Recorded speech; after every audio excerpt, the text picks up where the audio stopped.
Yes, nongeye nkuhaye ikaze hano kuri Top Up TV. Ndagusuhuje, nizere ko umeze neza, uri amahoro. Nkuko nabikubwiye hano uzajya uhasanga inkuru ziri exclusive, inkuru ziri hot, inkuru ziri gutrendinga muri showbiz, mu mikino n'izindi nkuru zose zigiye zitandukanye zishobora kuba zaba zirimo zicicikana mu gihugu. Uno munsi rero mbere yuko ngira icyo ntangira kuvuga kuri no nkuru naguteguriye, banza wumve amagambo uyu mukobwa avuga muri kano ka video. Nyuma yo kuva kwa Yago nyine ntago nakwirirwa mbisubiramo, ako nababwiye ko mbere nyuma yo kuva mu kiganiro cyo kwa Yago kubera no kutamenyera showbiz ntago byangendekeye neza.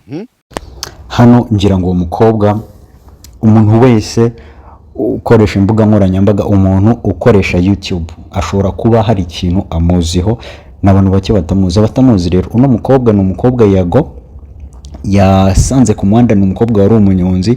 Yago aramufasha amukoresha ikiganiro kuko ni umuntu udasanzwe. Umukobwa ushobora kuba yakora akazi k'ubunyonzi mu mujyi wa Kigali ni umuntu udasanzwe. Yago yamukoresheje ikiganiro kiza kuvamo abantu benshi bifuje kumutera inkunga. Gusa nyuma yaho ngaho ubu ngubu ari kuri social media yahostinzwe kuri channel imwe hano kuri YouTube yitwa DCTV Crema. Nkuko mubibona muri ako ka video, niho yari yicaye imbere ya kamera zabo atangira kuvuga ibintu byamubayeho nyuma yuko ahuye na Yago, n'ibintu byinshi bari basezeranyijwe kuzageraho uko byagiye bigenda. Yaje rero avuga ibibazo yahuye nabyo nyuma yo kuva kwa Yago. Nkuko byumvise hariya, araza avuga ukuntu bya bintu ari scam, avuga uburyo Yago yamukoreye scam, avuga uburyo ibintu byose yamupromisinze byari ikinyoma. Umva hano ndakumvishaho gato cyane ku magambo yavuze, ndashe nongere ngira ibindi nkubwira. Aisoma ariko yaraguye mu nuvuga ngo we yashakaga ngo sinzagire ikindi kinyamakuru nzongera kujyamo, tuzagumane ku kinyamakuru kiwe gusa. Ngo noneho nari ukuntu yari yambwiye nzajya mfata video ngo abanyonzi bagenzi banjye nkazimuzanira.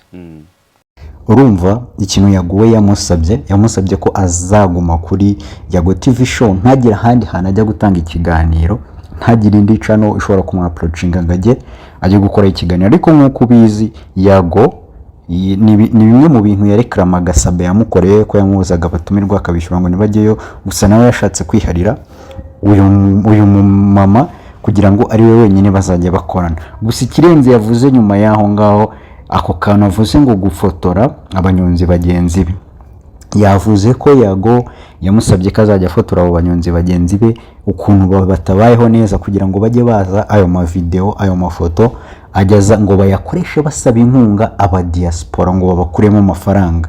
Uyu mukobwa rero agakomeza anenga cyane umuntu bise Yago, avuga ko yamuhemukiye, yari yamushyize mu myanya azi ko ubuzima bwe bugiye guhinduka totally, ariko asanga ngo akoresha abantu kugira ngo abone amafaranga aturuka muri diaspora. Akavuga ati aba diaspora baragoye cyane.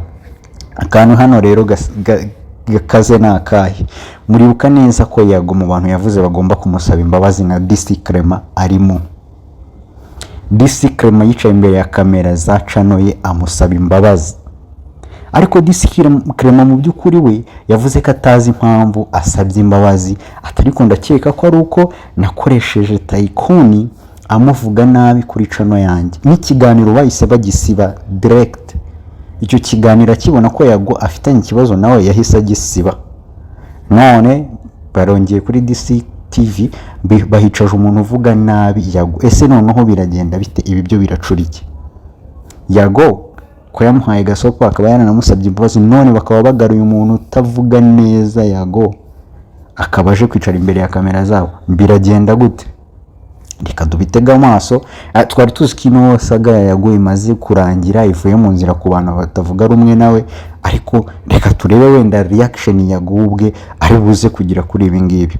Urakoze kuntiza amatwi, kora subscribe kugira ngo ujye ukomeza ubane nanjye inkuru ku yindi umunsi ku wundi.